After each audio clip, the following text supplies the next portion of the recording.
I get a lot of questions from cat owners as to whether they should feed a dry or a wet food.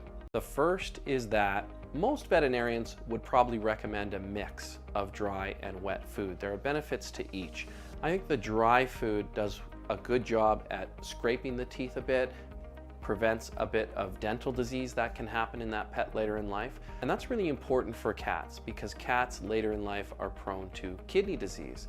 And more water down the pipe is healthy for their kidneys. That's why most veterinarians will recommend a combination of both wet and dry.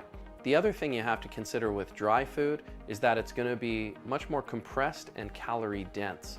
So it's going to cause your pet to become overweight more so than feeding a wet food. You'll want to use our weight management tool regardless of what you decide to make sure that they are not getting too overweight because that causes a lot of diseases. These are things to consider when you're thinking about a wet or dry food. You also want to think about handling. Simply put, some people just don't like to deal with wet food and having to leave wet cans of food in the fridge.